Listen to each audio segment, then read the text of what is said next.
Thank you, Joseph, and thank you, Pastor Long, and thank you for everyone who's here. I'm Dr. Joe Pojman, and I'm Executive Director of Texas Alliance for Life, and welcome to our Leadership Circle Luncheon, our first luncheon of the new year. Joseph Kinlan recognized our board, and let me ask my staff to be recognized. If you can stand, some of them are working, but Lance Peterson, Anita Bray, Amy O'Donnell, Jerry Sharp, Ashley Sosa, Mark Schroeder, Deirdre Cooper, who's working from home, and our newest employee, Michael Murillo Zuniga, our Director of Community Outreach.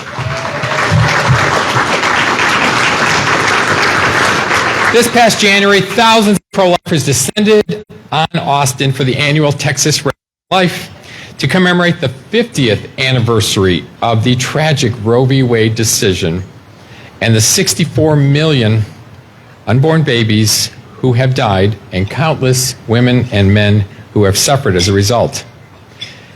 You know, the Texas Rally for Life has been an annual event at the Capitol for more than 3 decades.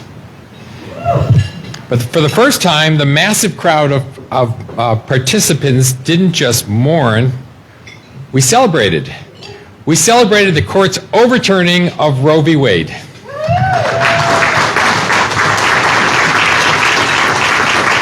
And we celebrated with our governor, Greg Abbott, who signed the Human Life Protection Act, which completely protects unborn children from legal abortions throughout our state. We celebrated with the governor, who approved an appropriation of $100 million for the highly successful Alternatives to Abortion program, serving 150,000 clients a year from nearly 200 sites across Texas.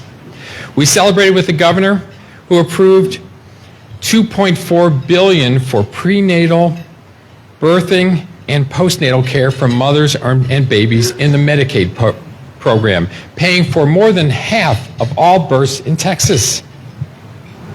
We celebrated the vast resources of public and private organizations, churches, ministries that provide resources for women with unplanned and planned pregnancies. The legislature is meeting in Austin right now through Memorial Day, and we have work to do. My staff and I are down in the Capitol already. Lots of things we're working on. First, we must hold these tremendous gains the legislature has made. The pro-life laws in Texas, including the Human Life Protection Act, have resulted in a complete collapse of the abortion industry in Texas.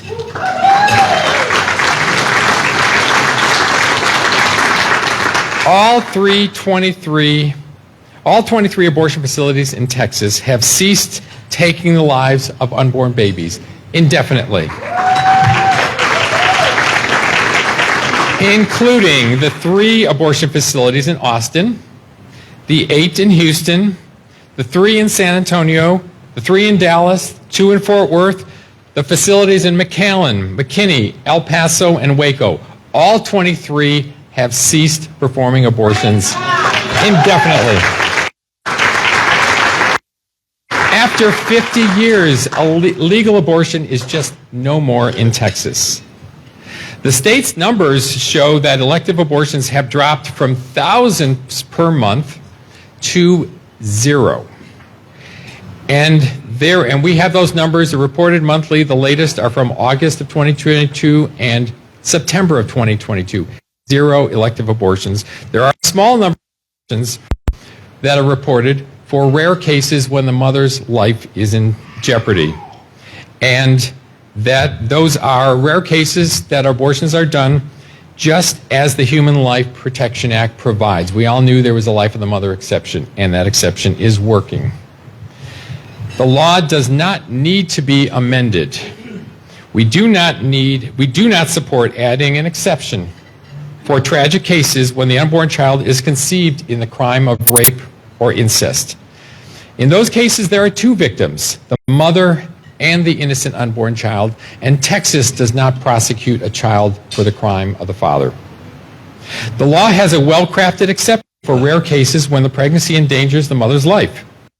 For miscarriage, ectopic pregnancy, and medical emergencies are not prohibited. And women on whom abortions are performed cannot be prosecuted. We will also encourage the legislature to strengthen and increase our state's resources for women with unplanned pregnancies and planned pregnancies. We are diligently working with a coalition of organizations to improve our end-of-life laws so that terminally ill patients can receive the care they need and respecting their wishes without being subjected to medically inappropriate medical torture. We're talking about dying patients. That's a very delicate situation, and we're working really hard, and we're hoping we're going to have a bill that everybody agrees to. The Biden-Harris administration, as Joseph was saying, has attacked our laws in a number of ways. The latest attack has been pharmacies to fill prescriptions for abortion-inducing drugs, even in Texas, or risk losing their federal funds from Medicare and Medicaid. Let's be clear. Elective abortions are strictly illegal in Texas. Our law requires the loss of license for any violators, doctors, nurses, and pharmacists. There will be no prescriptions of abortion-inducing drugs to be filled. But also, Attorney General Ken Paxton has already filed a lawsuit, this was just Tuesday, in the federal district court in Midland, asking that court to block this terrible Biden-Harris policy. We've seen that another attack. We've seen that city councils of Austin, Denton, El Paso, San Antonio, and the district attorneys in Travis, Bexar, and other counties have taken steps to allow abortions are illegal. They say they're not going to prosecute.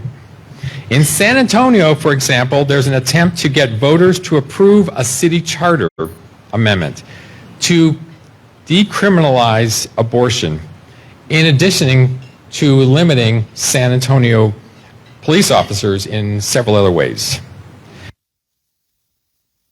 Next Thursday, to put that charter amendment on the May 6 municipal elections.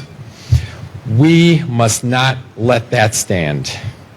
Texas Alliance for Life has filed a petition for an emergency writ of mandamus with the Texas Supreme Court that went in shortly before midnight.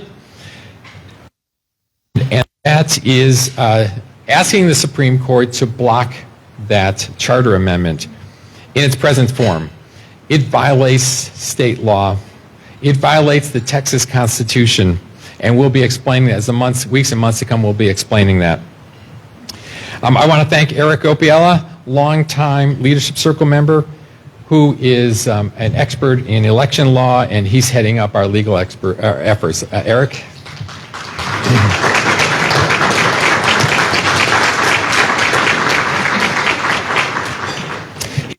At midnight, and then we talk for another hour or so. We are preparing to fight this with an aggressive ground game in San Antonio, if the courts don't block it, to turn pro-life voters out against it, and people who don't even know, but who do want lawlessness in their city. This is going to be done block by block,